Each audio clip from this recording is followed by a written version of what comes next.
Olá, iniciamos agora mais uma edição da Janela Internacional. Janela Internacional é um programa da TV Fundação Perseu Abramo, dedicado às questões mundiais, à política externa do governo Lula e à política de relações internacionais do Partido dos Trabalhadores e das Trabalhadoras. Esta edição da Janela Internacional está sendo gravada no dia 10 de fevereiro de 2025, que vem a ser uma segunda-feira, mas só irá ao ar por volta das 15 horas de quarta-feira, dia 12 de fevereiro. Portanto, o que quer que aconteça no mundo, de agora até o dia 12, não vai aparecer neste programa. Importante lembrar que nesta edição, como na anterior e nas próximas, o programa terá 3 partes. Eu farei uma introdução, o Fábio Alcuri fará um noticiário mais detalhado, e ao final teremos a entrevista com a Ellen Coutinho. Ellen Coutinho é diretora da Fundação Perseu Abramo, responsável pelo Centro Sérgio Buarque de Holanda, e esteve recentemente em Cuba. Não farei spoiler, ela contará no final deste programa como foi a visita.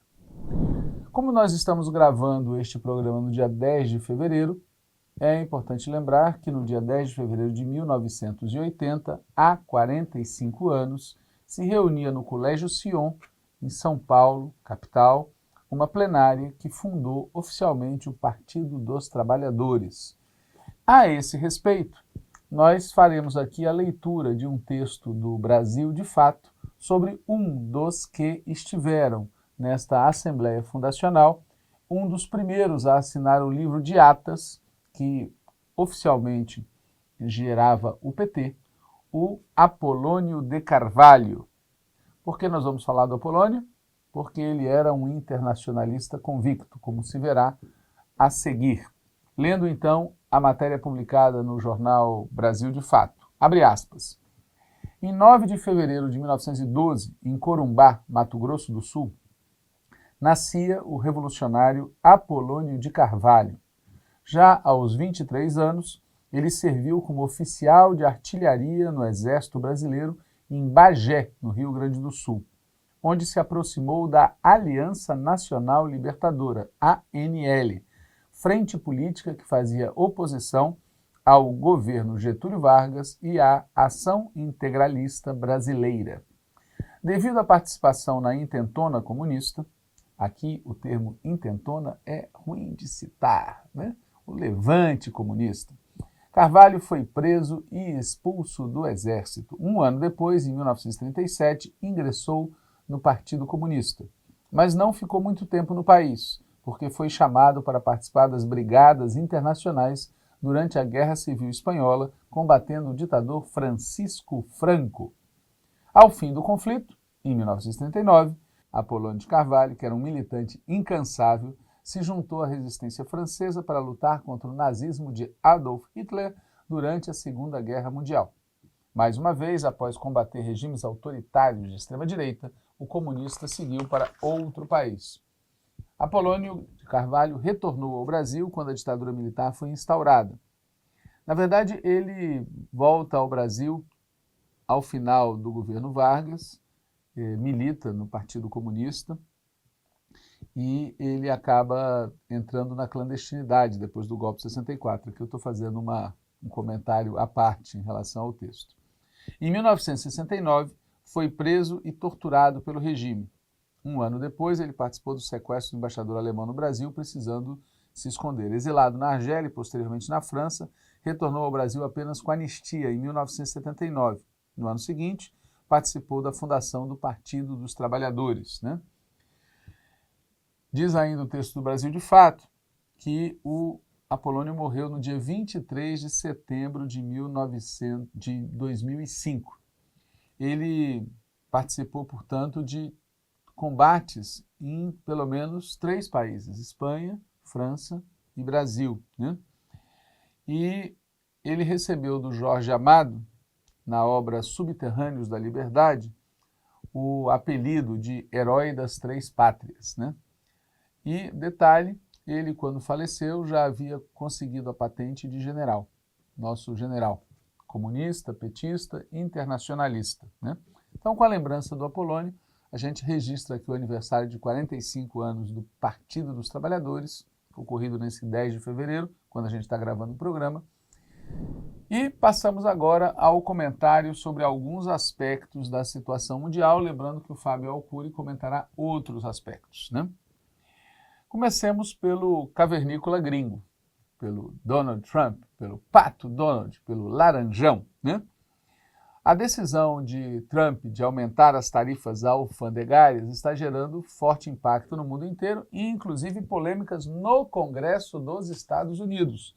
Vários parlamentares democratas estão acusando o presidente Trump de abuso de poder, porque ele estaria usando leis emergenciais para justificar a medida. Os democratas críticos ao governo Trump também dizem que o prejuízo será pago pelos estadunidenses, que terão que gastar mais para consumir produtos essenciais. Entre os republicanos, partido de Trump, há apoio às medidas dele, mas também começam a aparecer declarações preocupadas com o impacto que essas medidas terão sobre a economia. Setores industriais, por exemplo, têm dito que isso pode levar a aumento de custos, afetando a competitividade das empresas. Lembrando que toda essa operação é justificada por Trump, entre outros argumentos, com o fentanil.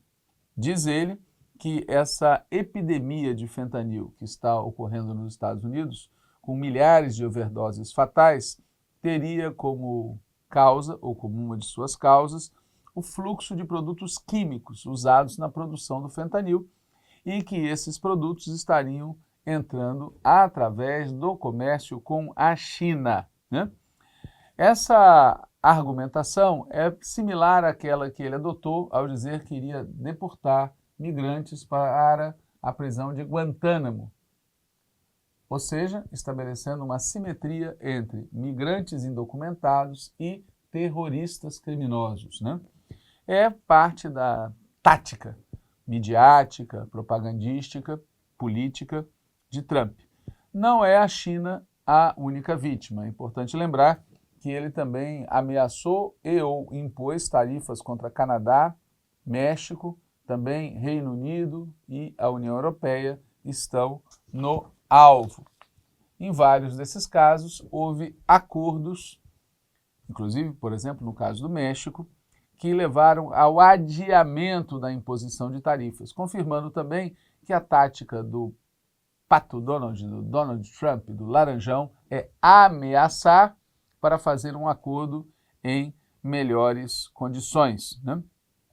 A presidenta do México, a Cláudia Sheinbaum, disse durante uma cerimônia sobre a promulgação da Constituição Mexicana de 1917, disse o seguinte, abre aspas, né? Os Estados Unidos estariam tomados de um espírito intervencionista, né? E repudiou qualquer tentativa de ingerência. Agregou, numa declaração feita no dia 7, abre aspas, não há cartéis ou crime organizado nos Estados Unidos? Quem opera a distribuição de drogas nos Estados Unidos? Quem vende as drogas que causaram tanta tragédia? Para onde vai o dinheiro da venda dessas drogas? Como é possível que existam armas de uso exclusivo do Exército dos Estados Unidos no México? Quem as vendeu? Como chegaram ao nosso país? Quem é responsável pela distribuição final nas ruas? Fecha aspas. No Canadá, o primeiro-ministro Justin Trudeau também anunciou que conseguiu um adiamento para a imposição das tarifas e, curiosamente, durante uma cúpula econômica Canadá-Estados Unidos, realizada no dia 7, Trudeau deixou escapar uma declaração, aparentemente gravada sem o seu consentimento, em que ele reconhece que Trump estaria falando sério sobre a possibilidade de uma anexação do Canadá. Trudeau, evidentemente, disse que a soberania do seu país é inegociável. Mas é interessante essa declaração de Trudeau porque há pessoas que consideram que o estilo de Trump é apenas estilo, que sua retórica é apenas retórica, que seu rosnar é apenas rosnar, quando, na verdade, há uma ameaça real. O imperialismo dos Estados Unidos não é apenas rosnar. Muito bem. A China, por sua vez, frente a essas ameaças e ações concretas, retaliou dentro da lei e do que prevê a Organização Mundial do Comércio, anunciando imposição de tarifas sobre importações dos Estados Unidos, com 15% para o carvão e gás liquefeito e 10% para petróleo bruto, equipamentos agrícolas e alguns automóveis. Essas tarifas, segundo se disse no final de semana de 8 e 9 de fevereiro, entrariam em vigor hoje, 10 de fevereiro. Lembrando que você vai estar assistindo esse vídeo no dia 12. Outros produtos também foram sobretarifados pelos chineses com o objetivo de, abre aspas, salvaguardar os interesses da segurança nacional, fecha aspas. Além disso, o governo chinês colocou empresas estadunidenses sob investigação por possíveis violações da lei antimonopólio, né? Ou seja, estamos diante de uma guerra comercial declarada, pública, que inclui episódios curiosos. Por exemplo, o Serviço Postal dos Estados Unidos informou no dia 5 de fevereiro que suspenderia temporariamente o recebimento e o envio de encomendas oriundas da China e Hong Kong. Isso porque, diante das medidas de Trump, o Correio dos Estados Unidos disse que precisaria entender como aplicar os novos impostos antes de permitir novamente a entrada de pacotes chineses. Lembrando que as medidas de Trump afetam também pesadamente instituições que os Estados Unidos financiam ou instituições dos próprios Estados Unidos que atuam na esfera internacional. É o caso da Agência dos Estados Unidos para o Desenvolvimento Internacional, a USAID, que no passado era muito conhecida no Brasil por sua participação na ingerência sobre a educação brasileira e que agora, vejam só que ironia, os Estados Unidos estão desmontando, com o objetivo, segundo Elon Musk, de fechar definitivamente a USAID, né? O próprio presidente Trump disse que pretendia manter menos de 300 funcionários na agência. Hoje, ela tem cerca de 10 mil funcionários. Trump e Musk chegaram, inclusive, a alegar que funcionários seriam criminosos, estariam roubando recursos e assim por diante, com uma tática brutal de assédio moral, uma tática criminosa de assédio moral, né? A agência tem ação em cerca de 130 países, muitos deles atingidos por conflitos ou pela pobreza extrema, né? Esse ataque à USAID faz parte da Operação America First, segundo a qual o Trump determinou um congelamento global da maior parte dos fundos de ajuda externa dos Estados Unidos. O Elon Musk, por sua vez, agregou o comentário de que haveria quadrilhas estrangeiras desviando grandes quantias. Obviamente não apresentou nenhuma evidência para esse fato. Muito bem. Elon Musk, ele vem também bloqueando o acesso de servidores federais de carreira dos Estados Unidos a uma série de sistemas de dados, né? E vem também pressionando pela demissão voluntária desses funcionários federais. É uma batalha sindical e política que está em curso. A justiça, pelo menos num caso, deu ganho de causa para os funcionários federais, mas já há, segundo a imprensa, 60 mil funcionários federais que aceitaram o plano de demissão voluntária. O objetivo, segundo Trump, é reformar o governo federal.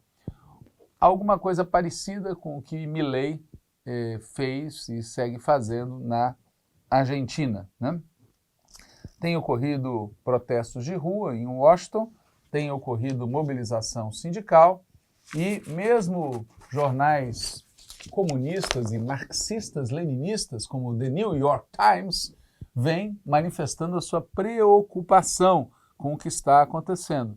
Lembrando algo que já citamos numa edição anterior aqui da Janela, que o Elon Musk teve acesso ao sistema de pagamentos do Tesouro dos Estados Unidos, que administra mais de 6 trilhões de dólares anuais e armazena informações pessoais de milhões de cidadãos estadunidenses, incluindo os beneficiários da Previdência Social e contribuintes.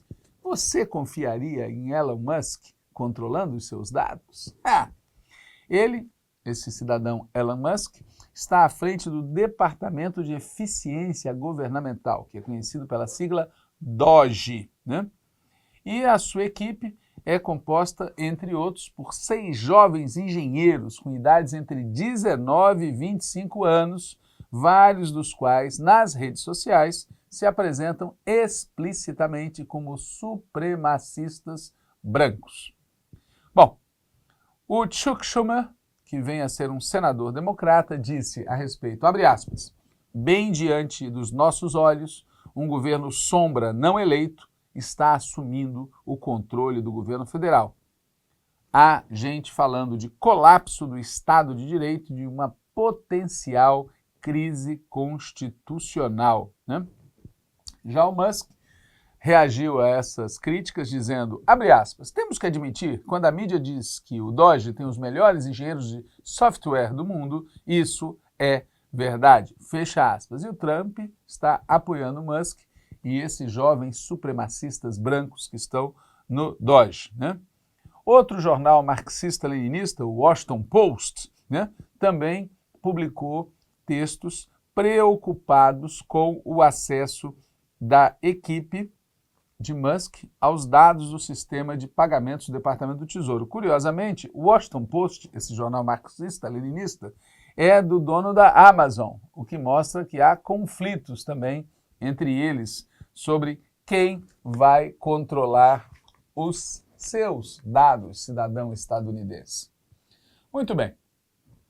Uma das muitas promessas que Trump fez durante a campanha foi limitar a atuação do governo federal dos Estados Unidos sobre a educação. E por isso mesmo, o DOGE tem como um dos seus alvos o Departamento de Educação.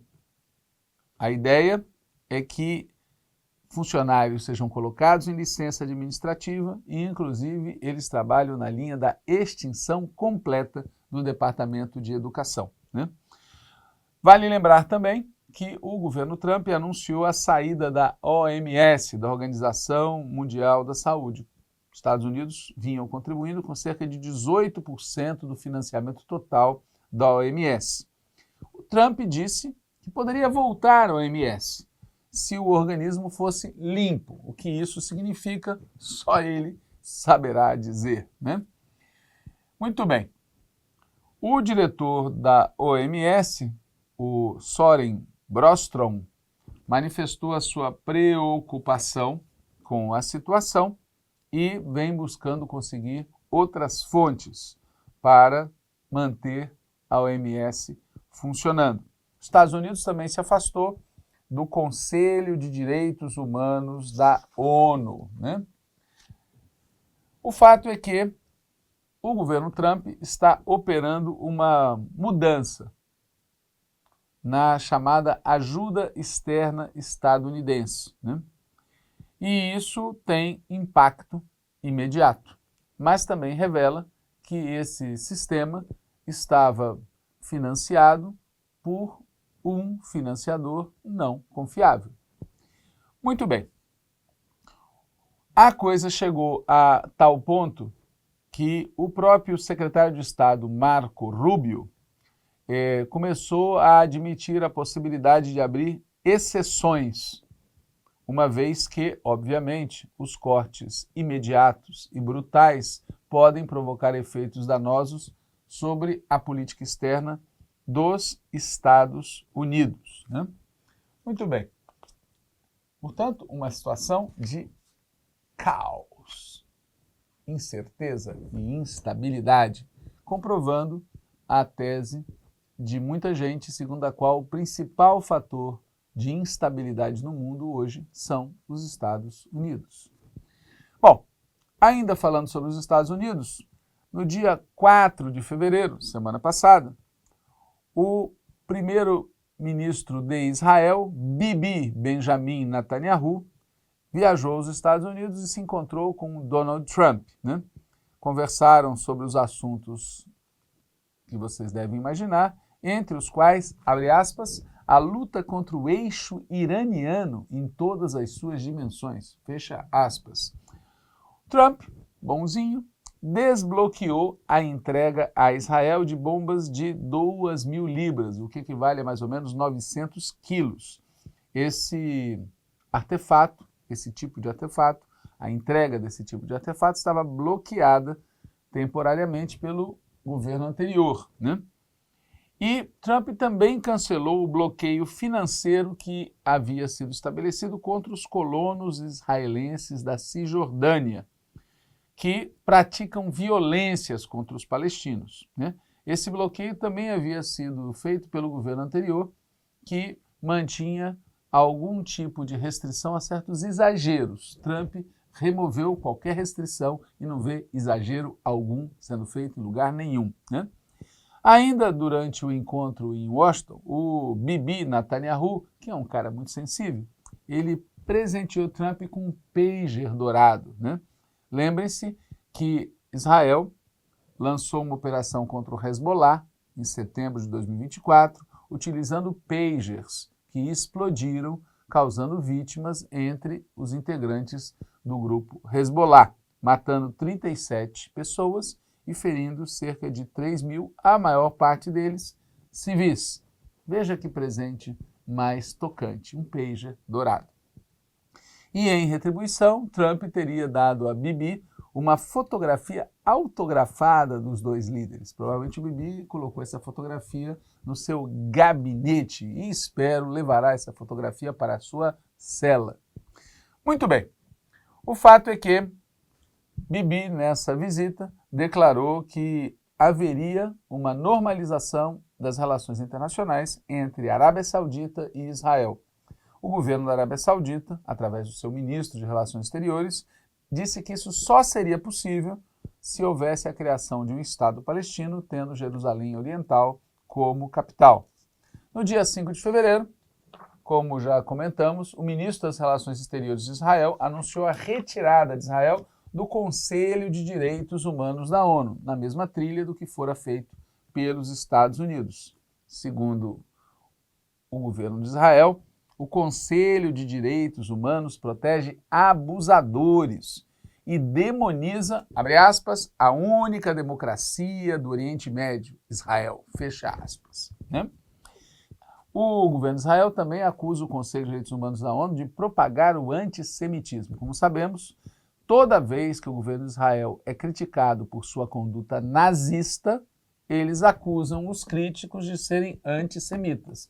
É um jogo clássico, né, já bastante conhecido. Mas, insistindo no tema do encontro entre Trump e Bibi, durante a coletiva conjunta que eles fizeram, Trump afirmou que os Estados Unidos poderiam tomar o controle da faixa de Gaza. Disse que a população palestina que mora na faixa de Gaza não teria outra opção senão deixar o território, que ele descreveu como sendo um local de demolição, né?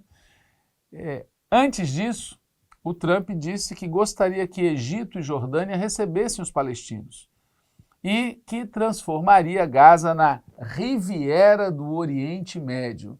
É um imperialismo da incorporação imobiliária. É uma nova etapa do imperialismo, né? Bom, o jornal É o País publicou no dia 9 de fevereiro um artigo a respeito em que se cita nesse artigo a declaração completa. Vou ler, abre aspas. Estou comprometido em comprar e possuir Gaza. Quanto ao fato de que nós a reconstruamos, podemos dá-la a outros estados no Oriente Próximo para que levantem partes dela. Outras pessoas podem fazer isso. sob nosso patrocínio. Porém, estamos decididos a possuir Gaza, tomar conta dela e nos assegurar de que o grupo Hamas não volte a ela. Fecha aspas. Isso disse Trump para a imprensa a bordo do Air Force One, quando ele estava indo para New Orleans assistir ao Super Bowl. Muito bem. É inacreditável, mas é isso aí. A rigor, não é tão inacreditável assim, porque muitos presidentes estadunidenses, lembrem, por exemplo, do Theodore Roosevelt, tinham esse estilo grosseiro, tosco, bruto e explícito de apresentar os interesses do imperialismo estadunidense, diferente de outros que mascaravam o imperialismo com discursos em favor dos direitos humanos, da democracia, da paz e do desenvolvimento, né? O fato é que a declaração de Trump provocou júbilo na extrema-direita de Israel, né? Vale dizer que as declarações de Trump e as conversas com Bibi deixam claro que o papel de retirar a população palestina à força deve ser cumprido pelo exército de Israel. Os Estados Unidos não estariam dispostos a mandar tropas para, em solo, cumprir este papel, né? Nas declarações que deu a bordo do Air Force One, ele manifestou sua frustração acerca das posturas do Hamas nas negociações de paz e no cessar-fogo. Eles estão criando um ambiente óbvio para que assim que termine o período do cessar-fogo, Israel retome um ataque brutal com o objetivo de, novamente, tá certo? Deslocar a população palestina. E ele diz a respeito dos reféns, que 3 reféns israelenses, né, o seguinte: pareciam sobreviventes do Holocausto, estavam em condições horríveis. Não sei quanto tempo mais vamos a poder suportar isso. Em algum momento vamos a perder a paciência. Fecha aspas. É muito claro que essa turma só tem olhos para alguns seres humanos. Outros seres humanos não merecem a menor compaixão, né? Trump disse também que se pronunciará nos próximos dias sobre o que estaria acontecendo na Cisjordânia. O que está acontecendo na Cisjordânia é que Israel está atacando os palestinos, está matando os palestinos, sendo que na Cisjordânia não está presente o Hamas. O secretário-geral da Organização para a Libertação da Palestina afirmou, óbvio, que a OLP rejeita essa proposta de deslocamento do povo palestino. O Hamas disse que essas declarações aumentam a tensão na região, são ridículas e absurdas, né?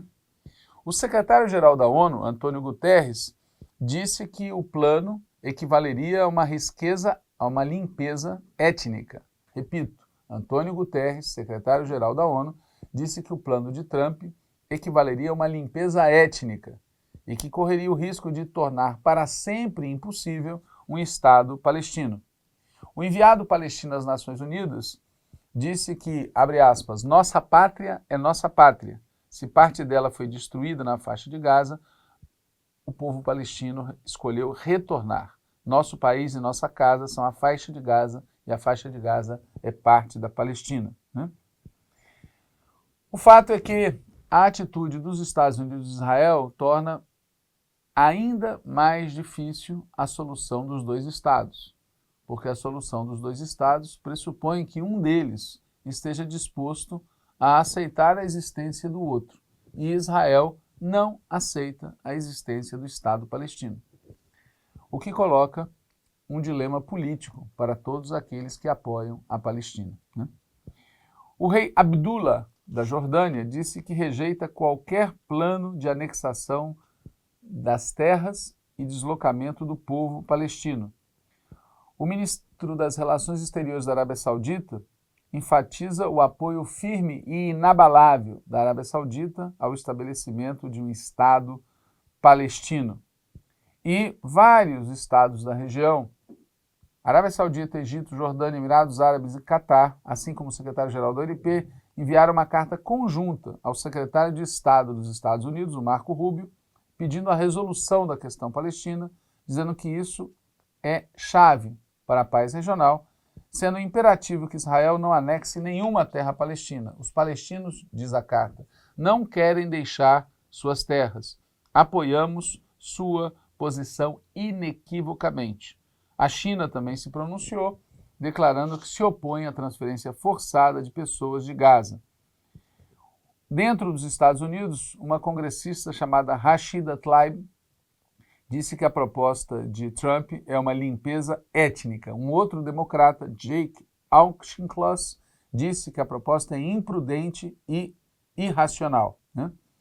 Um outro congressista chegou a questionar que Trump, na campanha, havia dito que não envolveria mais os Estados Unidos em guerras intermináveis. E agora está prometendo ocupar a Groenlândia, o Canadá, o Canal do Panamá e agora Gaza, né?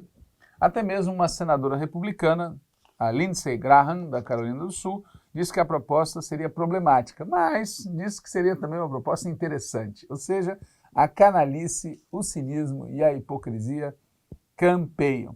O presidente Lula, numa entrevista que concedeu à rádio de Minas Gerais, detonou a proposta do Donald Trump, lembrando que é preciso uma abordagem humanitária. Disse que os palestinos têm direito de gerir seus próprios assuntos sem interferência externa, que os Estados Unidos participaram e incentivaram tudo o que Israel fez na faixa de Gaza e, portanto, não tem o menor sentido que os Estados Unidos chamem para si a função de reconstruir o território. E reafirmou que o que aconteceu em Gaza foi um genocídio, né? Muito bem. O fato é que Donald Trump, depois das declarações sobre a ocupação da faixa de Gaza, reafirmou que Israel, após o fim dos combates, entregará esse território aos Estados Unidos e que nenhum soldado estadunidense seria necessário no local. Ou seja, repetindo o que dissemos antes, o que se prevê é que após o término desse momento de interrupção das hostilidades, virá mais e mais profunda guerra, mais e mais profunda violência de Israel contra o povo palestino. O cínico ministro da Defesa de Israel disse que o exército de Israel deveria preparar um plano para permitir a saída voluntária dos moradores de Gaza. Funciona assim, você bombardeia o local, metralha o local, assassina quem está ali, com o objetivo de conseguir uma saída voluntária das pessoas, né?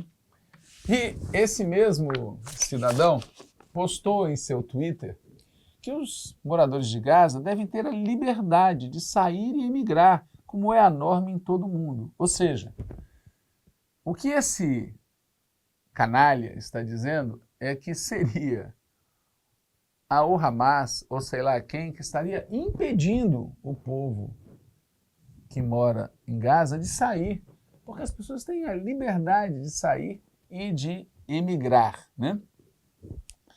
Muito bem.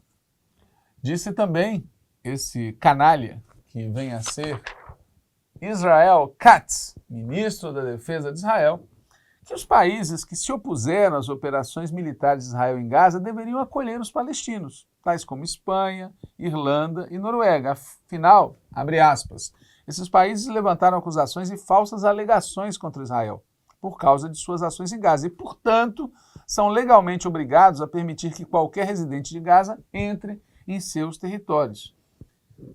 Ele disse, abre aspas, sua hipocrisia será exposta se eles se recusarem a fazer isso. Ou seja, o problema não seria o genocídio que Israel pratica em Gaza. O problema seria se os países que criticam este genocídio não recebem as pessoas que Israel quer expulsar de Gaza. É realmente uma nova língua alguma coisa que faria inveja a Goebbels. Quando a gente fala que o sionismo ele vem reproduzindo práticas, costumes, atitudes, pensamentos do nazismo, não é sem provas. Provas são, por exemplo, essas declarações do ministro da Defesa de Israel. Obviamente, esses países citados reagiram e o ministro das Relações Exteriores da Espanha, José Manuel Álvares, disse: a terra dos habitantes de Gaza é Gaza e Gaza deve fazer parte do futuro Estado palestino. O Marco Rubio, num momento de humor, disse que a ideia de Trump não era para parecer hostil, na verdade era uma oferta para reconstruir e fazer dos Estados Unidos responsável pela reconstrução, portanto uma ação generosa. O Marco Rubio está muito bem como publicitário para apresentar um papel de presente às declarações do incorporador imperialista Trump. Rubio também disse que essa afirmação de que os palestinos deveriam sair de Gaza, talvez o que Trump quisesse ter dito é que fosse uma saída temporária durante o período de reconstrução e de limpeza dos escombros, né? Muito bem. O fato é que o deslocamento dos palestinos, que vem sendo feito à mão armada, por pressão de Israel e de seus aliados, desde a época da Nakba, desde quando Israel se constituiu, é um dos problemas mais sérios que impactam toda a região. E os habitantes da Palestina sabem que, saindo do território, não terão a possibilidade de voltar. Existem milhares e milhares de palestinos refugiados em outros países e eles querem ter o direito de viver na sua terra, né? Ainda falando da Palestina e citando a Cisjordânia, o campo de refugiados de Jenin foi atacado mais uma vez, 20 edifícios foram destruídos, né? E parte do hospital de Jenin, hospital governamental, foi danificado nas explosões, né? Isso reforça aquilo que dissemos antes. O alvo é o povo palestino, todo o povo palestino, né? Muito bem, tratando agora de outro assunto, mas falando ainda do Marco Rubio. Marco Rubio é o primeiro secretário de Estado dos Estados Unidos de origem latina. E ele fez a sua primeira viagem oficial exatamente para a América Latina, mais especificamente para a América Central. E levou junto com ele outro cidadão de origem latina, o advogado Maurício Claver Caroni. Ambos têm origem na comunidade cubana exilada nos Estados Unidos, da comunidade cubana de direita exilada nos Estados Unidos. Esse Claver Caroni já havia trabalhado com Trump no primeiro mandato de Trump. Ambos, Rubio e Caroni, têm posições muito duras sobre Cuba, né? Posições que visam derrubar o governo de Cuba. Passaram por vários países da região e fizeram uma série de ataques, tanto a Cuba, quanto a Nicarágua, quanto a Venezuela, dizendo que esses três países são inimigos da humanidade, né? O Miguel Díaz-Canel, presidente de Cuba, rechaçou, obviamente, essas declarações, escrevendo o seguinte no seu Twitter, abre aspas, a falta de vergonha, mais uma vez, tomando conta dos cínicos políticos dos Estados Unidos. Está provado que o êxodo migratório em Cuba é proporcional ao endurecimento do bloqueio que priva nosso povo de bens essenciais. A humanidade está em perigo por causa do seu neofascismo. Inimigos da humanidade, pergunta Miguel Díaz-Canel, somos nós que resistimos aos bloqueios sem abandonar a solidariedade com outros povos? Ou aqueles que aplicam o bloqueio atropelando as leis internacionais? Inimigo da humanidade, o império com seu apetite expansionista e sua pretensão inútil de governar o mundo. Fecha aspas. E o Bruno Rodrigues, chanceler cubano, disse que, abre aspas, a projeção dos Estados Unidos para a América Latina e o Caribe, promovida pelo secretário de Estado Marco Rubio, é uma ameaça à região e, logicamente, repousa nos métodos corruptos e desonestos que ele, seu companheiro Bob Menendez e outros anticubanos transformaram em prática comum. Fecha aspas. Falemos agora também, rapidamente, da Ucrânia. No dia 3, Donald Trump anunciou que estuda a possibilidade de fechar um acordo com Volodymyr Zelensky, que daria aos Estados Unidos acesso a minerais de terras raras ucranianas em troca de ajuda ou recursos estadunidenses. Ou seja, é a conversão da Ucrânia numa neocolônia estadunidense, né? Ao mesmo tempo, segue pressionando no sentido de que o conflito se interrompa, né? O Sergei Lavrov, que vem a ser o ministro das Relações da Rússia, disse em um artigo publicado no Russia in Global Affairs que rejeitar o sistema internacional centrado na ONU levará o caos ao mundo. Abre aspas. Lavrov. Tentativas descaradas de reordenar o mundo em interesse próprio, violando os princípios da ONU, podem gerar instabilidade, confronto e até mesmo catástrofe.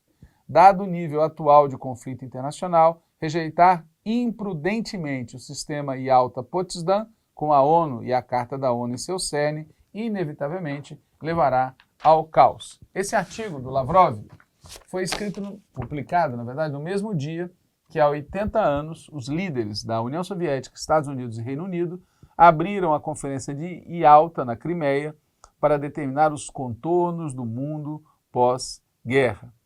E o Alexei Polishchuk, membro do Ministério das Relações Exteriores da Rússia, disse que a Rússia está pronta para negociações sobre a solução do conflito ucraniano com base no Acordo de Istambul de 2022, ou seja, status neutro, não alinhado e livre de armas nucleares da Ucrânia, sua desmilitarização e desnazificação, a não implantação de tropas e bases estrangeiras em seu solo, e é isso que os russos colocam como base para um acordo. Fique agora com Fábio Al-Curi e depois com Ellen Coutinho. Olá! Dando continuidade ao Janela Internacional de hoje, vamos começar pelo Brasil. Em entrevista no dia 5, o presidente Lula tratou da questão das deportações de brasileiros pelos Estados Unidos e ele preferiu usar o termo repatriação e disse que, enquanto estão no território dos Estados Unidos, estão sujeitos à lei estadunidense, mas quando chegam ao território nacional, submetem-se à lei brasileira e serão bem tratados e respeitados. No dia 6, o governo federal anunciou medidas para garantir um acolhimento humanizado desses brasileiros deportados, determinando que as nossas autoridades acompanhem de perto o embarque dos cidadãos que retornam ao país. Ainda na semana passada, tiveram início as reuniões do grupo de trabalho criado para monitorar os voos de retorno. Pelo lado brasileiro, estão representantes de Itamaraty, do Ministério da Justiça e Segurança Pública e da Polícia Federal. Pelos Estados Unidos, membros da Embaixada em Brasília e do Serviço de Imigração e Controle de Aduanas dos Estados Unidos. Um voo do dia 7 contou com um novo trajeto para reduzir o tempo de viagem, com embarque em Alexandria, Louisiana, e foi acompanhado por um diplomata do Consulado Geral do Brasil em Houston. Após escala técnica em Porto Rico, seguiu para Fortaleza. Em caráter excepcional, a Força Aérea Brasileira disponibilizou uma aeronave para levar parte dos repatriados de Fortaleza para Belo Horizonte. Tanto nos aeroportos de Fortaleza quanto de Belo Horizonte, o governo implementou esquema especial de recepção e apoio, aproveitando a experiência adquirida em operações anteriores. A Polícia Federal coordenou os procedimentos migratórios e de segurança aeroportuária, e o Ministério dos Direitos Humanos e Cidadania mobilizou equipes para atuar diretamente no acolhimento dos repatriados.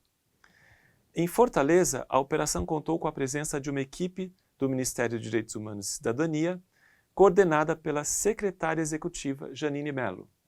Em Belo Horizonte, esteve presente a ministra de Direitos Humanos e Cidadania, Macaé Evaristo, que recepcionou os brasileiros no Aeroporto Internacional em Confins.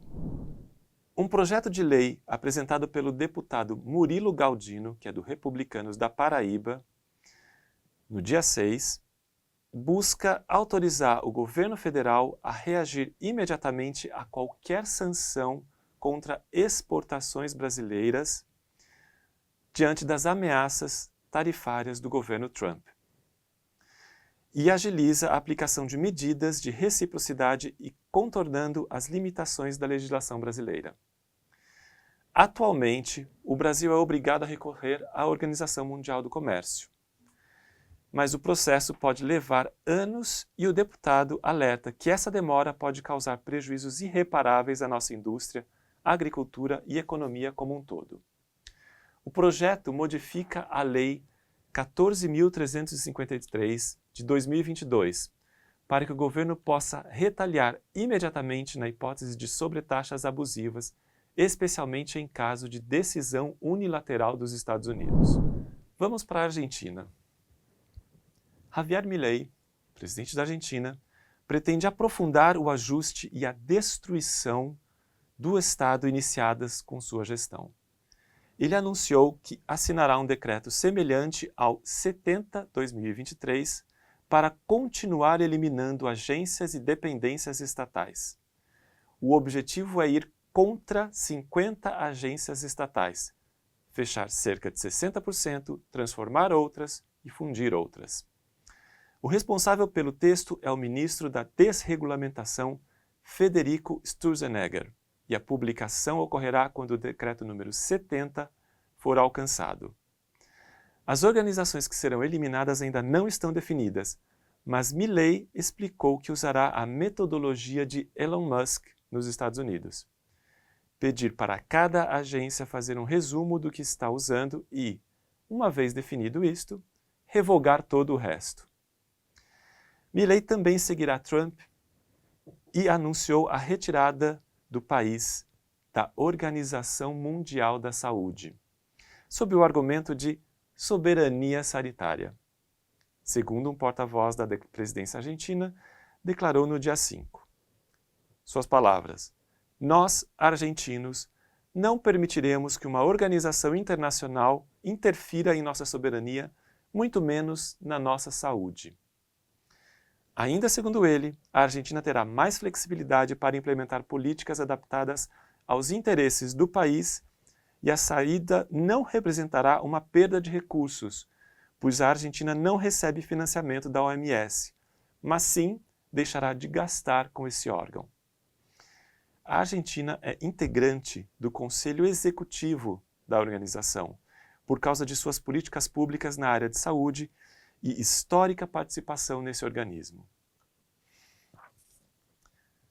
Tomás Orduna, médico infectologista, chefe do Serviço de Medicina Tropical do Hospital Muniz e ex-integrante do Comitê de Especialistas, que assessorou o governo de Alberto Fernandes durante a pandemia de Covid-19, manifestou-se contra Milei pela decisão de deixar a Organização Mundial da Saúde e avançar com denúncias contra os profissionais de saúde que assessoraram o governo anterior durante a pandemia.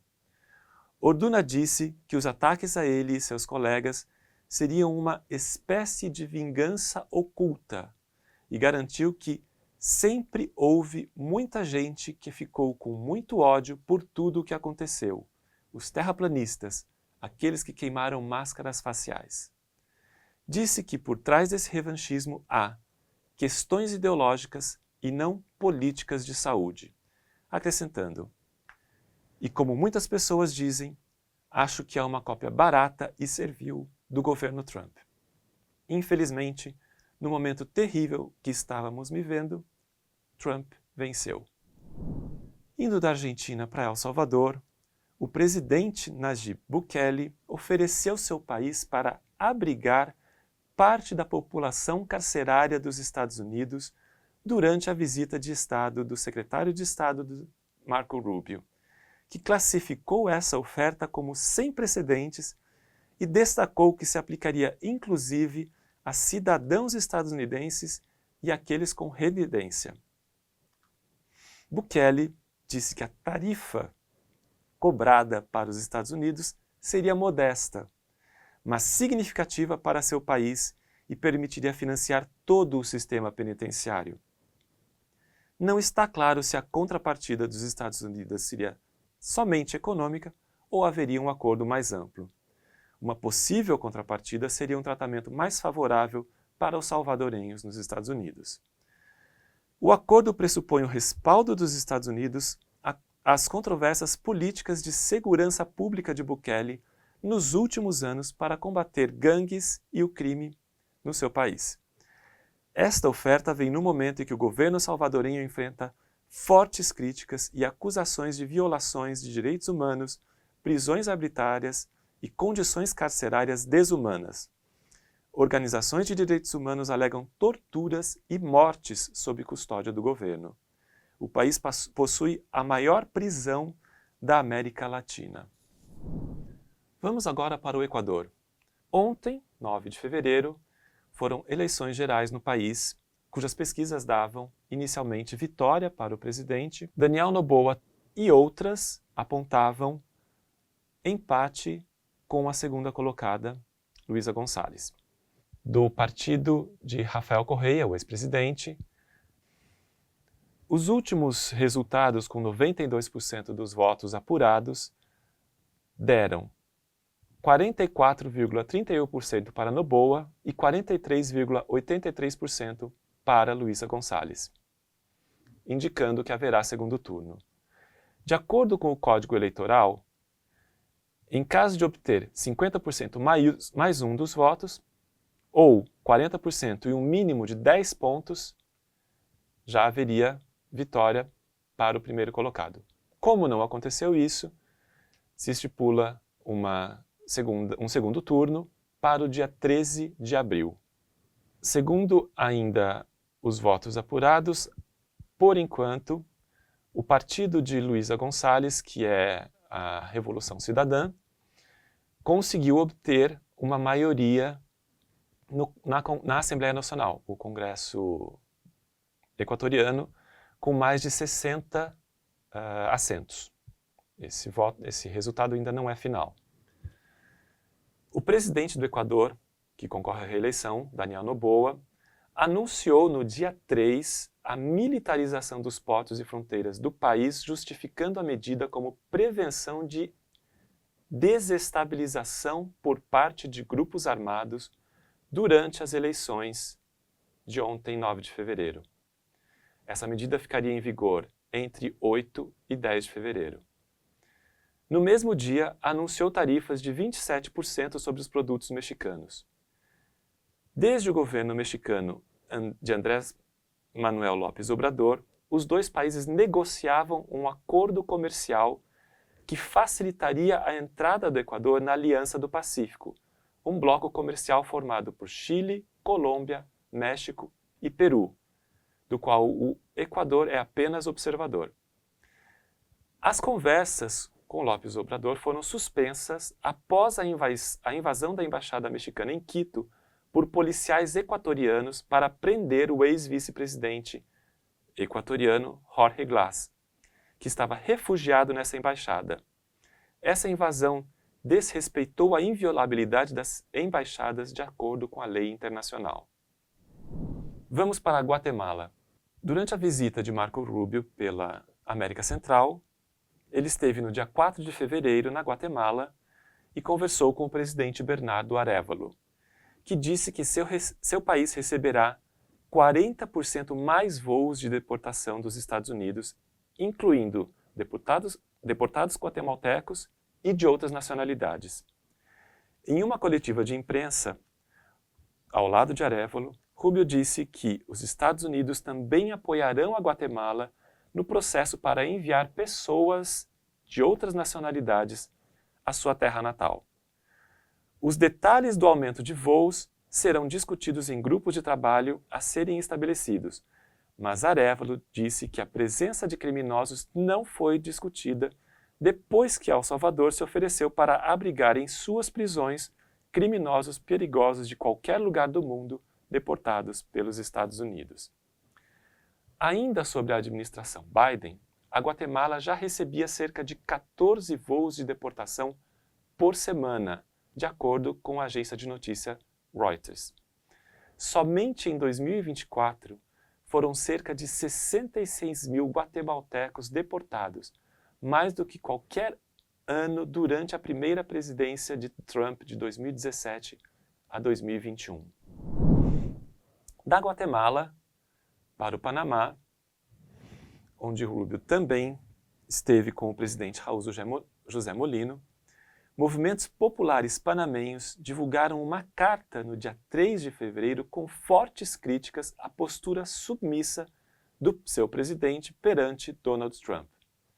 O Panamá já tem uma base militar estadunidense com centro para um porto e um aeroporto militares. Agora, o governo Molino aceitou receber deportados de outras nacionalidades e anunciou nos últimos dias a saída da iniciativa Cinturão e Rota, liderada pela China.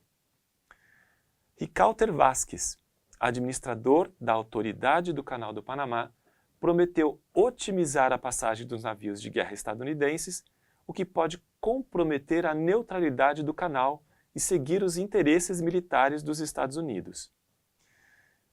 Embarcações militares dos Estados Unidos têm prioridade de passagem pela hidrovia, de acordo com o Tratado de Neutralidade de 1977, assinado quando os Estados Unidos concordaram em devolver o canal ao Panamá.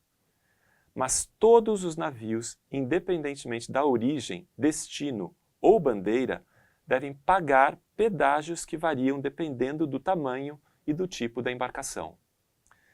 Na noite do dia 4, a autoridade do canal emitiu uma declaração rejeitando a alegação do Departamento de Estado de que o governo do Panamá havia concordado em não cobrar mais taxas de travessia para embarcações do governo dos Estados Unidos, uma medida que economizaria milhões de dólares por ano para este país.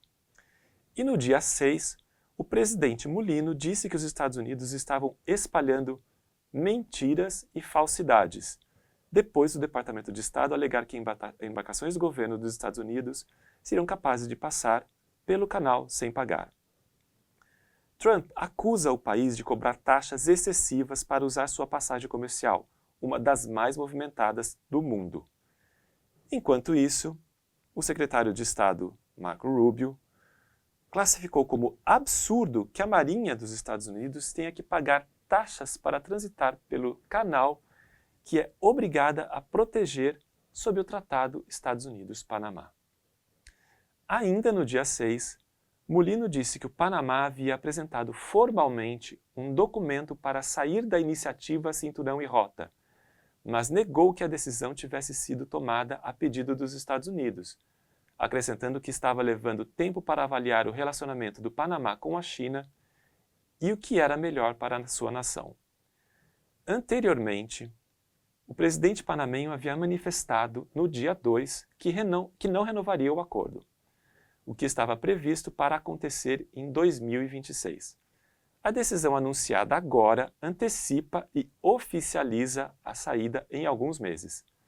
Segundo a Carta de Entendimento entre Panamá e China, qualquer uma das partes pode rescindir o acordo, mas só depois de 3 meses da notificação.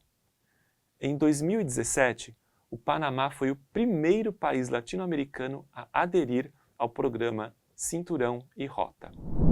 Indo para a República Dominicana, durante uma coletiva de imprensa ao final de sua visita de trabalho no país, no dia 6 de fevereiro, o secretário de Estado, Marco Rubio, criticou a possível presença de Cuba, Nicarágua e Venezuela na 10ª Cúpula das Américas, que será realizada na República Dominicana. Esta resposta veio em relação à pergunta se o governo dos Estados Unidos estaria em posição de pressionar para que esses 3 governos não fossem convidados e, caso fossem, se os Estados Unidos não compareceriam à reunião. Rubio aproveitou o momento para dizer que as 3 nações são inimigas da humanidade e contribuem para a estabilidade da região. Do continente americano, vamos para a África. A África do Sul adotou a Lei de Expropriação em janeiro deste ano, que ajuda o Estado a retomar terras de interesse público, tornando mais fácil expropriar terras com o objetivo de corrigir as disparidades raciais de propriedade após o fim do regime de apartheid em 1994. Esta lei é defendida porque, apesar de ter passado mais de 30 anos do fim do apartheid, a maioria das terras agrícolas ainda permanece com uma minoria branca. A lei não permite expropriação arbitrária e estabelece que o proprietário deve chegar a um acordo, bem como um processo legal constitucionalmente obrigatório. A lei também permite a expropriação sem compensação em circunstâncias especiais consideradas justas, equitativas e no interesse público, para terras consideradas necessárias para o bem público, e pode incluir propriedades que não são utilizadas ou representam riscos para o público. A aprovação dessa lei levou Donald Trump a comentar no dia 2 de fevereiro que a África do Sul estava tratando certas classes de pessoas muito mal e prometeu cortar a ajuda financeira ao país até que fosse completada uma investigação sobre o caso. Esta acusação remonta à sua primeira administração, quando alegou, sem comprovação, que havia matanças em larga escala de fazendeiros brancos sul-africanos. Elon Musk, conselheiro de Trump, também opinou acusando o governo sul-africano de criar leis abertamente racistas. E em 2023, Musk já havia acusado o governo de permitir que um genocídio acontecesse contra fazendeiros brancos. Cyril Ramaphosa, presidente sul-africano, defendeu a lei, explicando que serve para facilitar o acesso público à terra, não para agir como um instrumento de confisco. Lembrou ele: a África do Sul, assim como os Estados Unidos da América e outros países, sempre teve leis de expropriação que equilibram a necessidade de uso público da terra e a proteção dos direitos dos proprietários. Disse também que a lei foi aprovada por um parlamento democraticamente eleito. Durante uma conferência sobre mineração, o ministro de Recursos Minerais, Gwede Mantashe, sugeriu que a África do Sul deveria considerar reter suas exportações de minerais para os Estados Unidos se ocorrer esse corte de financiamento. Isso seria significativo, pois a África do Sul exporta vários minerais para os Estados Unidos, como platina, ferro e manganês. De acordo com o relatório da agência Reuters, em 2023, a África do Sul recebeu aproximadamente 440 milhões de dólares em ajuda dos Estados Unidos. No entanto, o governo sul-africano minimizou as consequências de Trump cortar essa ajuda, dizendo que o único financiamento significativo dos Estados Unidos são o Plano de Emergência do Presidente dos Estados Unidos para o alívio da AIDS, que Ramaphosa disse constituir apenas 17% dos programas do país para o combate de HIV/AIDS.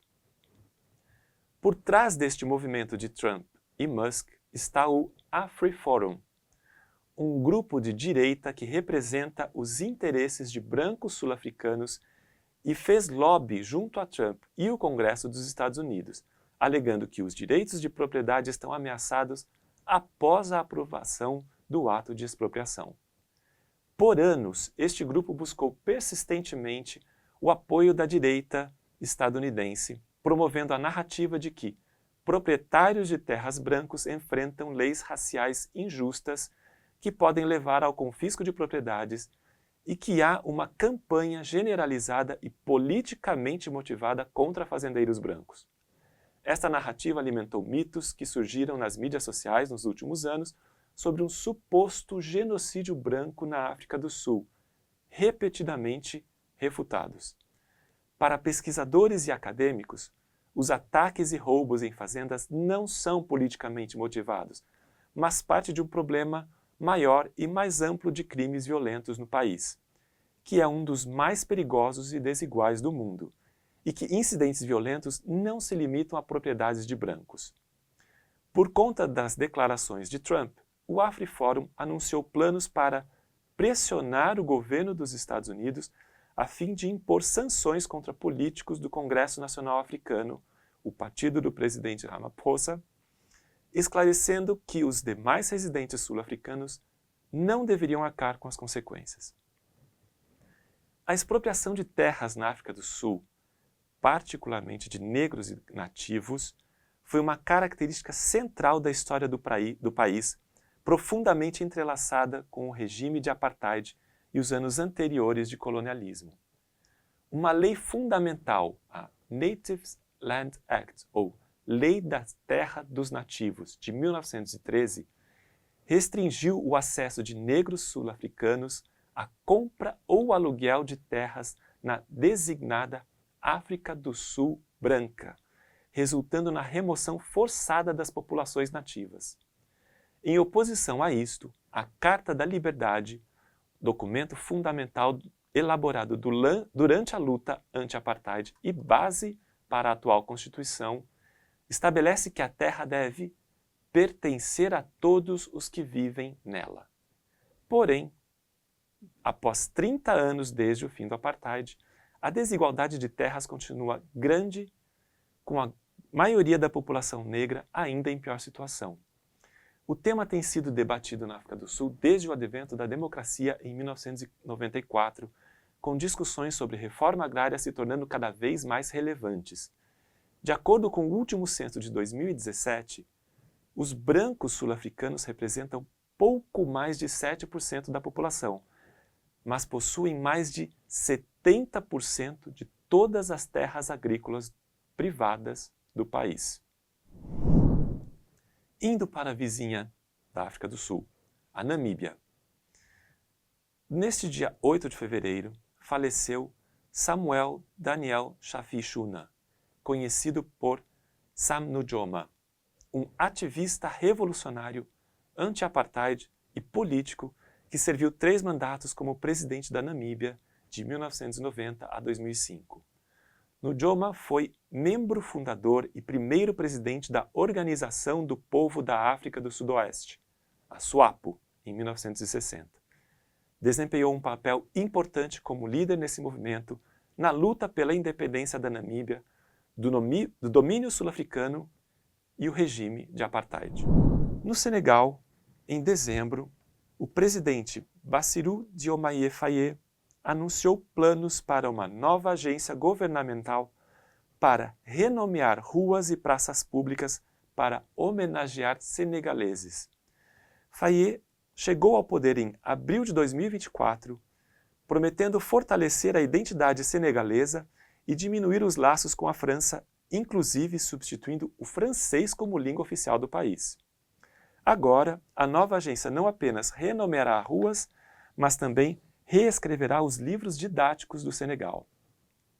Em novembro, Faye pediu a Paris para remover cerca de 350 soldados franceses estacionados no país, encerrando um pacto de defesa de décadas e continuando uma tendência na África Ocidental, onde as nações estão rebaixando laços outrora fortes com a França. Em toda a França-África, ou África Ocidental Francesa, os países estão se voltando cultural e militarmente contra a França.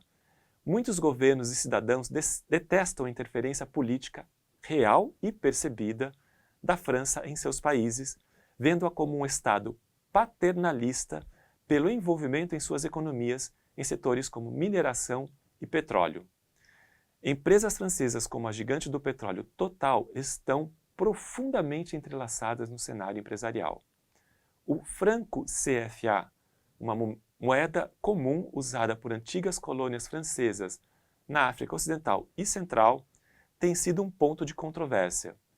Criada ainda nos tempos coloniais, é atrelada ao euro e os críticos disseram que ela continua a dificultar o desenvolvimento das nações africanas. Passemos agora para a Ásia. No Afeganistão, A decisão de Trump de suspender a ajuda financeira ao exterior pode ter sérias consequências, pois o país depende da ajuda externa para manter serviços essenciais.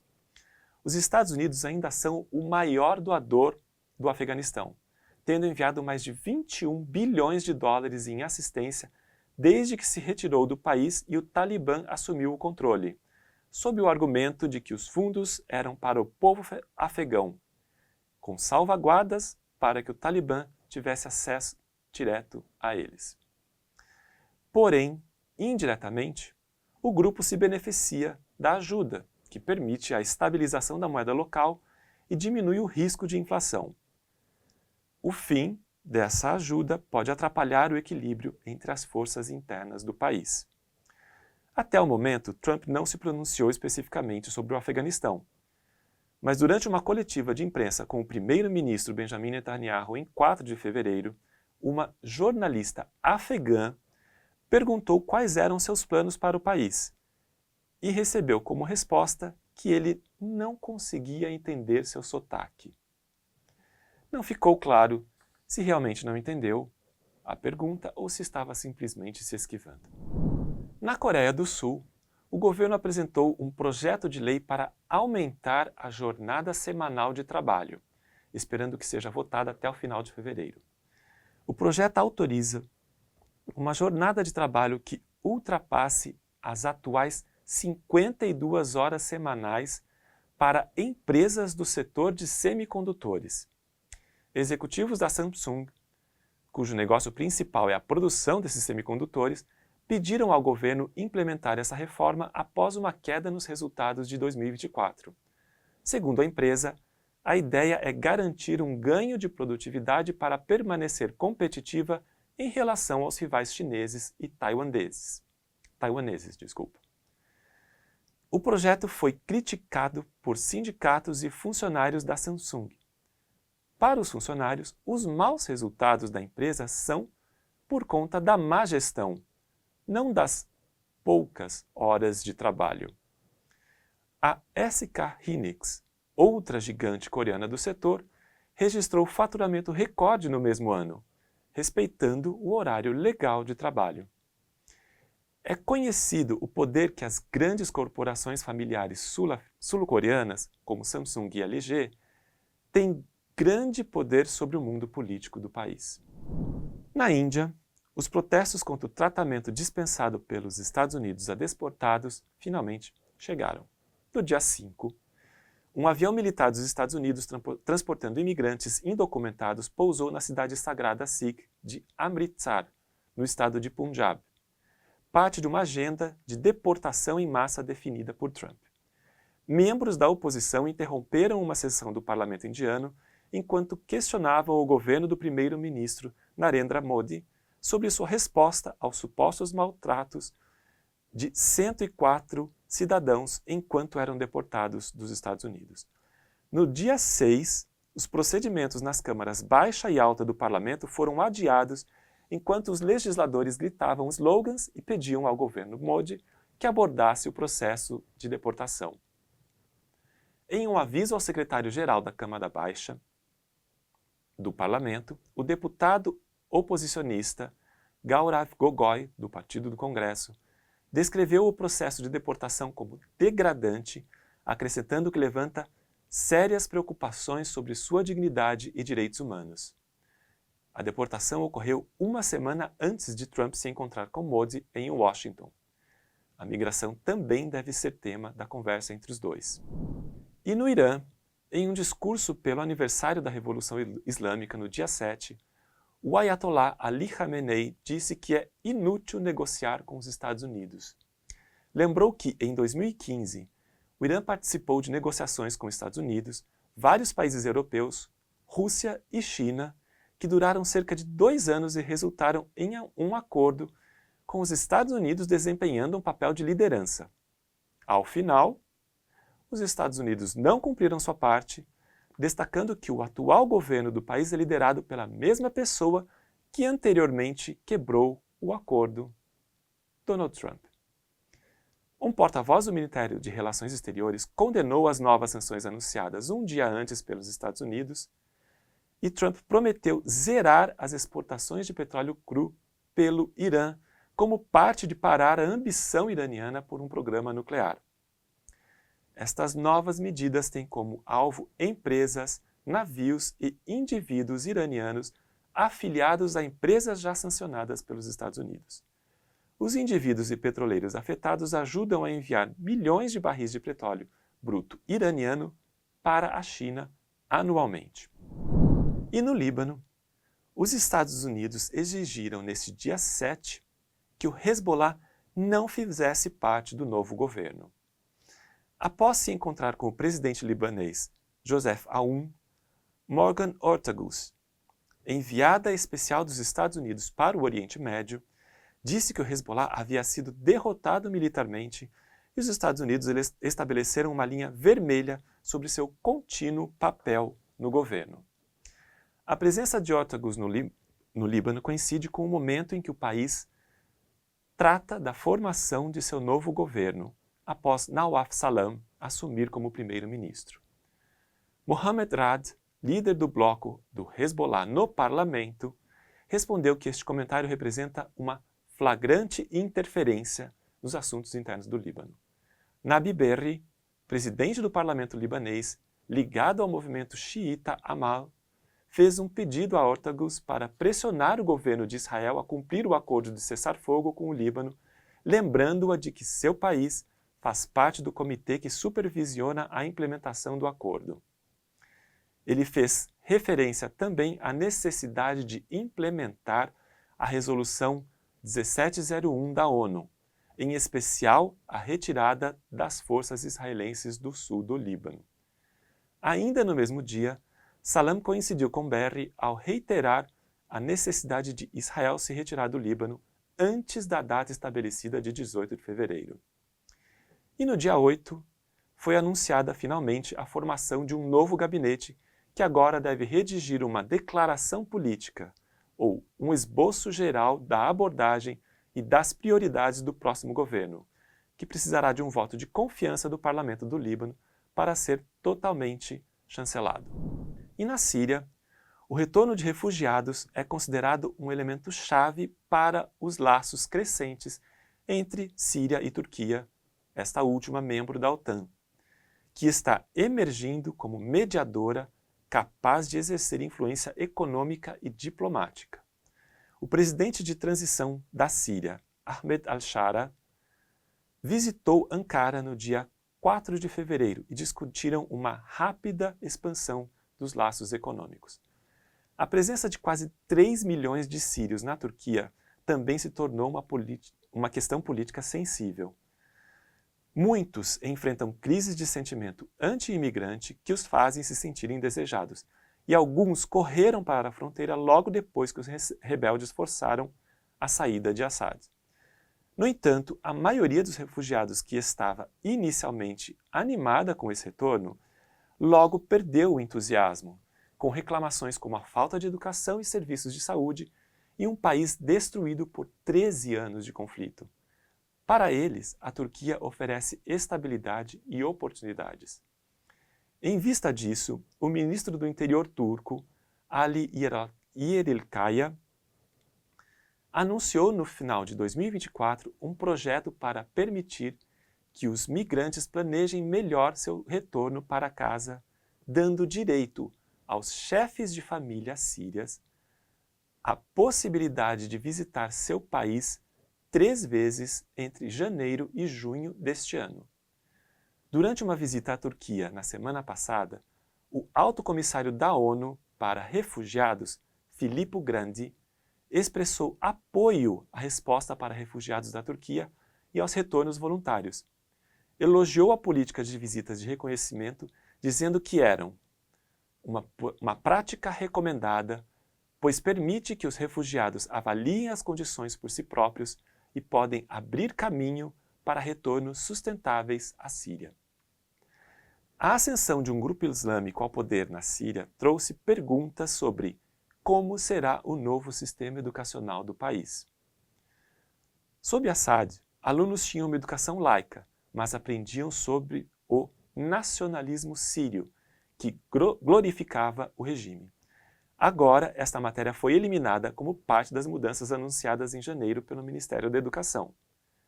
Algumas das mudanças são a substituição da frase defesa da nação por defesa de Alá e condenados e errantes por judeus e cristãos. Já o termo mártir não descreve mais uma pessoa que morre por seu país, mas quem dá sua vida por Deus. O ministro interino da Educação, Nazir Al-Qadri, minimizou as mudanças, afirmando que as instruções se referiam à remoção do conteúdo que glorificava o regime Assad, à introdução da bandeira revolucionária da Síria em todos os livros didáticos e à correção de imprecisões na educação islâmica. Segundo ele, comitês especializados irão se encarregar da análise das alterações sem definir uma data para isso ocorrer. Entretanto, as mudanças devem ser implementadas a tempo para o início do ano letivo em setembro. Professores protestaram em frente ao Ministério, criticando o fato das mudanças serem feitas sem consulta a eles ou à sociedade civil. Também questionaram o direito de um governo de transição de fazer essas mudanças. Passando para a Europa, Alemanha. A ex-chanceler Angela Merkel voltou a criticar o líder de seu partido, Friedrich Merz, no dia 6, por ter contado com os votos da extrema-direita Alternativa para a Alemanha, ou AfD, para aprovar uma moção parlamentar sobre as regras mais rígidas para imigração. Merkel aproveitou o momento para se eximir de qualquer responsabilidade pelo crescimento da AfD por conta de suas políticas pró-imigração. Lembrou que, quando deixou o cargo, a AfD tinha 11% de apoio popular, ao contrário dos mais de 20% agora. Na verdade, o crescimento da extrema-direita alemã tem causas multifatoriais. Sem esgotar o tema, 2 motivos para isso são as políticas de austeridade do período Merkel, que estão cobrando suas consequências sociais e econômicas agora, e o apoio incondicional do atual governo à Ucrânia contra a Rússia, que cobra um custo econômico muito alto. Ainda na Alemanha, a venda de carros elétricos avançou em janeiro em relação a janeiro de 2024. No entanto, a Tesla, montadora de Elon Musk, viu no mesmo período uma queda de 59,5% em suas vendas. Esta queda foi registrada após Musk declarar abertamente apoio à Alternativa para a Alemanha, partido da extrema-direita, para as eleições do dia 23 de fevereiro. Em números anuais, as vendas de carros elétricos caíram na Alemanha como um todo em 2024, após o governo federal retirar os subsídios ao setor e em meio a uma desaceleração mais ampla na demanda por veículos elétricos na Europa. Mas nenhuma outra montadora perdeu tanto no volume de vendas quanto a Tesla. De líder de vendas em 2022, caiu para a 3ª posição em 2024. Da Alemanha para a Áustria, há 25 anos, em 4 de fevereiro de 2000, a Áustria vivia uma reviravolta política com a formação de um governo do conservador Partido Popular em coligação com o Partido Liberdade, de extrema-direita. Foi o primeiro momento em que a extrema-direita retornava ao poder na Europa após a Segunda Guerra Mundial. De lá para cá, a presença da extrema-direita na política europeia deixou de ser um escândalo para ser normalizada, alcançando grandes votações e participando de grupos parlamentares no Parlamento Europeu, um deles exclusivo dela, a Europa das Nações Soberana. Indo para a Espanha, no dia 4 de fevereiro, o governo espanhol aprovou um projeto de lei para reduzir uma jornada semanal de trabalho de 40 horas para 37,5 no máximo, sem corte salarial, após um acordo firmado em 20 de dezembro do ano passado com os 2 principais sindicatos do país, a Confederação Sindical das Comissões Operárias e a União Geral dos Trabalhadores. As organizações de empregadores abandonaram essas negociações em novembro. O desafio do governo socialista de Pedro Sánchez agora é convencer os aliados parlamentares a aprovar o texto na Câmara de Deputados, onde Sánchez não possui maioria absoluta. Dois partidos próximos aos círculos empresariais já levantaram dúvidas sobre o projeto: o Partido Nacionalista Basco e o Partido Separatista Catalão, Juntos pela Catalunha. Estas duas legendas são aliadas do governo. Se aprovada, a medida afetará cerca de 12 milhões de trabalhadores no setor privado, pois essas 37,5 horas já se aplicam ao funcionalismo público e grandes empresas. E na França, no dia 3 de fevereiro, o primeiro-ministro francês François Bayrou anunciou ao parlamento que utilizaria o artigo 49.3 da Constituição para aprovar o texto do orçamento de 2025 sem votação, para contornar o parlamento dividido, sob o argumento de que já havia feito muitas concessões. Havia uma pressão interna e externa para a aprovação desse orçamento, enquanto os políticos não conseguiam chegar a um acordo. O orçamento prevê reduzir o déficit público para 5,4% do PIB em 2025 e elevar a meta de 5% estabelecida pelo governo anterior. O plano prevê uma economia total de cerca de 50 bilhões de euros, sendo 30 bilhões em corte de gastos e 20 bilhões em aumento de impostos. Os impostos subirão para grandes empresas e para os mais ricos, enquanto os gastos do Estado devem cair 2%, a primeira redução nominal em 25 anos. O colapso do governo anterior de Barnier em dezembro impediu a França de aprovar o orçamento antes do prazo final de 2024, criando incerteza econômica no país. No dia 5, Bayrou sobreviveu a 2 votos de desconfiança no parlamento, abrindo caminho para a adoção do orçamento.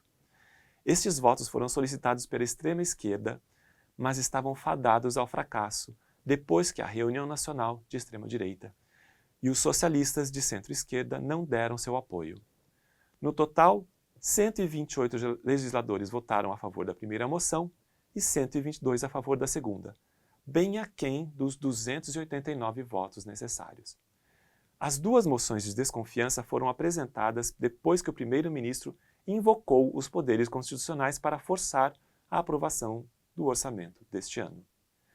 A França está envolvida em instabilidade política desde que o presidente Emmanuel Macron decidiu convocar uma eleição surpresa em junho de 2024, uma medida que resultou em um parlamento dividido no qual nenhum partido ou grupo detém a maioria absoluta. Passemos agora para a COP30. O governo brasileiro trabalha com a perspectiva de que Donald Trump atue para esvaziar a 30ª Conferência das Nações Unidas sobre Mudanças Climáticas, a COP30, programada para novembro deste ano em Belém. Apesar de não trabalhar com a possibilidade de ausência total dos Estados Unidos, a expectativa brasileira é de que o país envie representantes de escalão inferior, que poderia comprometer as negociações e enfraquecer as conversas para um acordo mais ambicioso pretendido pelo Brasil. O governo Lula adotou uma estratégia de 3 frentes para minimizar a resistência dos Estados Unidos: consolidar alianças com o Sul Global, dialogar com o setor produtivo estadunidense e fortalecer laços com governadores dos Estados Unidos comprometidos com a agenda climática. Uma coalizão de países emergentes seria capaz de pressionar por metas concretas, como o pagamento efetivo de ajuda climática a nações em desenvolvimento e a aceleração na redução de emissões de carbono. O governo também buscará parcerias com China e Índia. A China aparece como principal parceira do Brasil nessa empreitada, não apenas pelo enfrentamento geopolítico com os Estados Unidos, mas também por seu investimento em economia verde, sendo líder na produção de veículos elétricos e energia solar. Por sua vez, a Índia é considerada um parceiro essencial para viabilizar essa coalizão, apesar dos desafios internos. Um bloco robusto de aliados evitaria que outros países seguissem os passos de Trump e endurecessem o discurso contra compromissos ambientais. Como exemplo, Javier Milei, presidente da Argentina, retirou a delegação do país da COP29 e dificultou acordos na cúpula do G20. O embaixador André Correia do Lago, que preside a COP30, alertou que a postura dos Estados Unidos pode favorecer divisões sobre a questão climática, mas lembrou também que o Sul global pode ganhar mais voz no processo. Faltando 9 meses para a COP30, em Belém, o prazo estabelecido no Acordo de Paris para a entrega da terceira geração de contribuições nacionalmente determinadas, ou NDCs, terminou no dia 10 de fevereiro e apenas 10 países atualizaram suas ambições para redução de gases do efeito estufa, entre os 197 que são parte do tratado. O Acordo de Paris completa 10 anos em 2025, mas as nações têm falhado na meta para evitar a piora dos impactos climáticos e limitar o aquecimento global em 1,5 graus centígrados. O Brasil, responsável por 2,45% das emissões globais, foi o segundo país a atualizar a NDC, depois dos Emirados Árabes Unidos. O terceiro país a entregar sua NDC foram os Estados Unidos, ainda em 2024, antes da sua saída do Acordo de Paris. Outros países foram Uruguai, Suíça, Reino Unido, Nova Zelândia, Andorra, Equador e Santa Lúcia. E tratando da taxação de super-ricos, os membros da ONU iniciaram conversas no dia 3 de fevereiro para elaborar a primeira Convenção de Cooperação Fiscal para 2027, com a pretensão de frear a sonegação de impostos e cobrar de forma justa as empresas multinacionais e os mais ricos. O mandato de negociação foi adotado no ano passado, após um acordo no G20 realizado no Brasil. Bilhões de dólares são perdidos anualmente devido à transferência de lucros, concorrência fiscal e fluxos financeiros ilegais, prejudicando sobretudo os países economicamente mais vulneráveis. Segundo o economista francês Gabriel Zucman, promotor da iniciativa, um imposto de 2% ao patrimônio dos super-ricos poderia gerar recursos da ordem de 250 bilhões de dólares por ano, que poderiam ser investidos no enfrentamento de desafios sociais e ambientais. Já de acordo com a ONG britânica Tax Justice Network, os governos perdem anualmente 492 bilhões de dólares em impostos devido à utilização de paraísos fiscais. Em torno de 43% dessas perdas são possíveis graças às políticas fiscais de 8 países: Austrália, Canadá, Israel, Japão, Nova Zelândia, Coreia do Sul, Reino Unido e Estados Unidos. Fiquem agora com Ellen Coutinho, diretora da FPA responsável pelo Centro Sérgio Buarque de Holanda, falando sobre sua recente viagem a Cuba. Obrigada, Walter. Então, na semana do 26 de janeiro até o 31 de janeiro, estivemos em Cuba, eu e a Vanessa Nadotti, representando a Fundação Perseu Abramo, representando o Centro de Memória, Centro Sérgio Buarque de Holanda, da Fundação Perseu Abramo, nas atividades da 6ª Conferência Internacional pelo Equilíbrio do Mundo. Mas nós também aproveitamos essa ida para fazer uma visita muito interessante ao Centro Fidel Castro.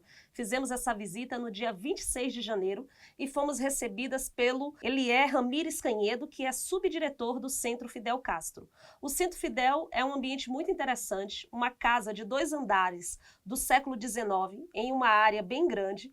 Há também atrás da casa um espaço que abriga uma biblioteca e um espaço que é uma reserva técnica para tratamento e digitalização do acervo, que é exposto lá no Centro Fidel, lá nessa casa. E o Elier nos acompanhou nessa visita, que é uma visita que dura em média aí 2 horas e que a gente faz um passeio pela história do comandante Fidel e também pela história de Cuba.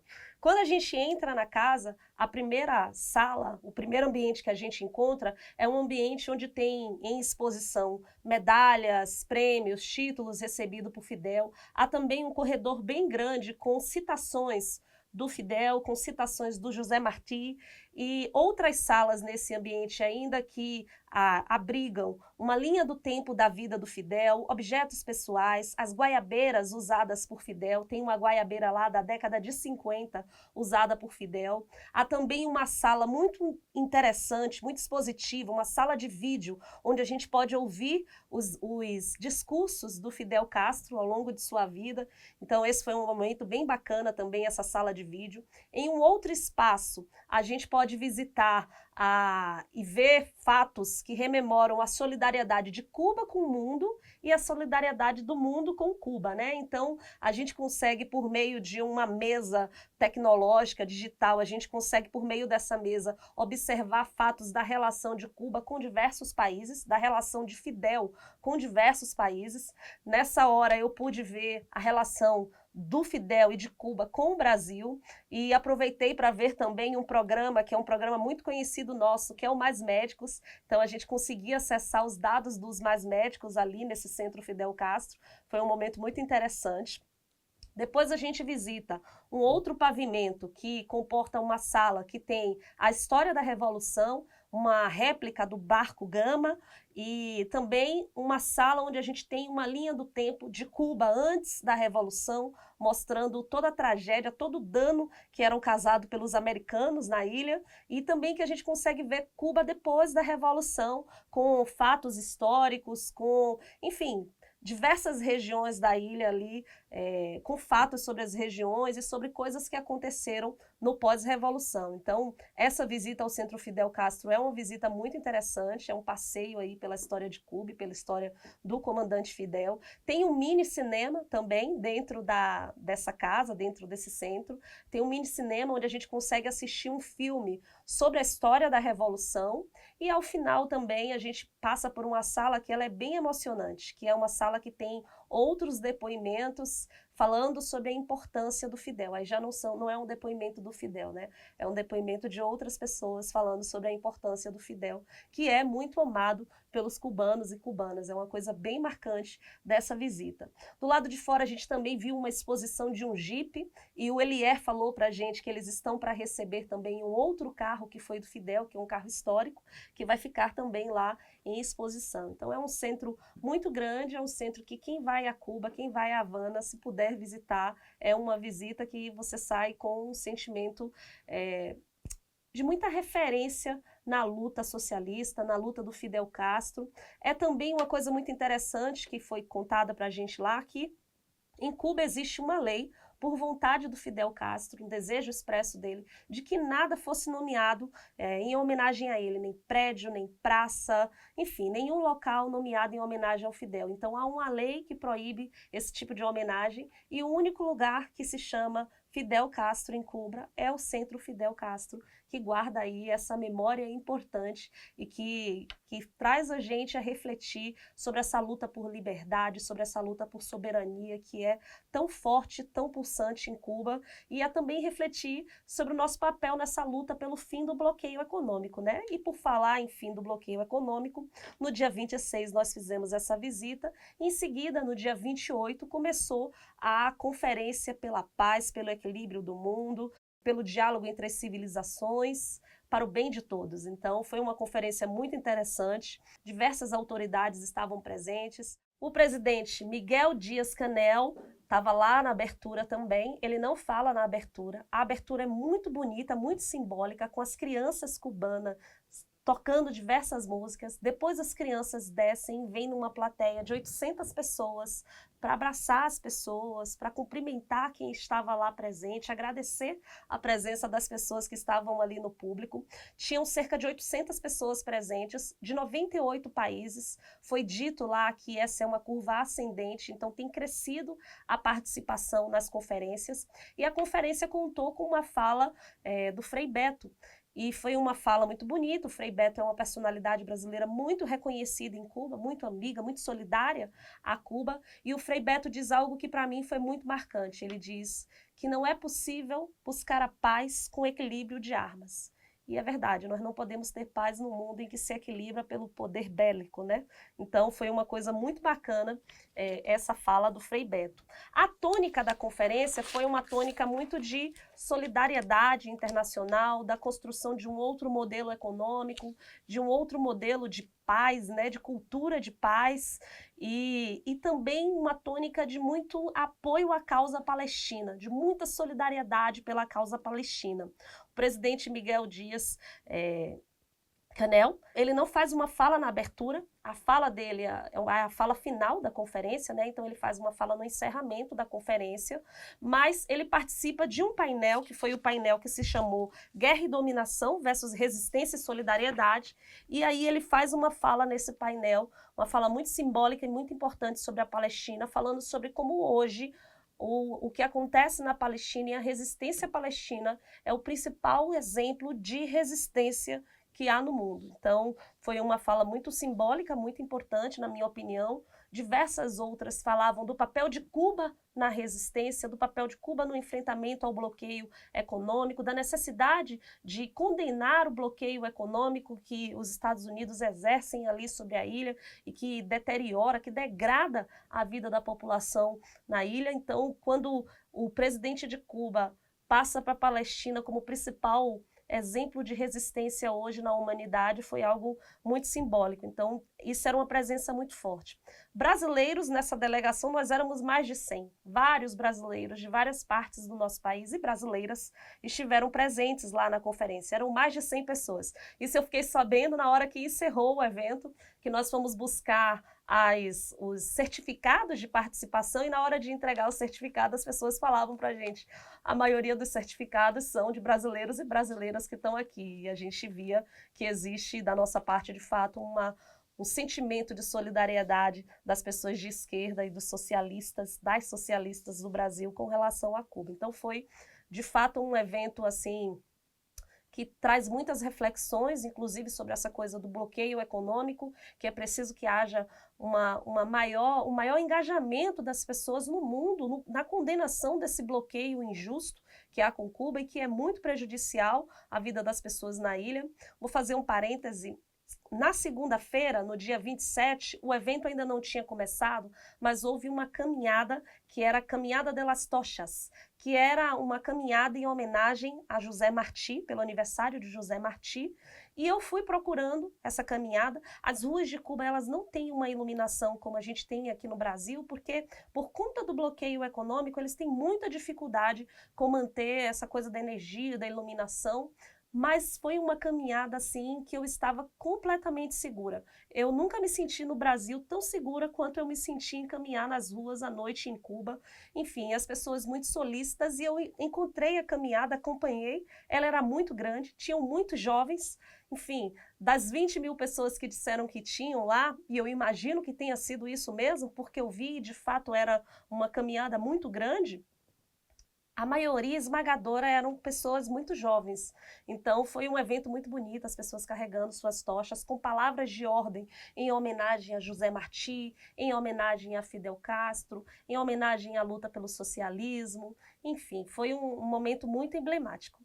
E isso foi a visita que nós fizemos a Cuba nessa semana do 26 ao 31 de janeiro, tanto para participar da visita ao Centro Fidel Castro, em nome do Centro Sérgio Buarque de Holanda, que é o Centro de Memória da Fundação Perseu Abramo, que guarda a memória do PT, é esse o papel do nosso centro, né? O nosso acervo é o acervo do PT, então nós fomos lá fazer um diálogo, abrir um diálogo de cooperação com eles, compreender o trabalho deles, para também mostrar um pouco do nosso. Então a gente fez essa visita e a gente teve essa participação também na Conferência Internacional pela Paz.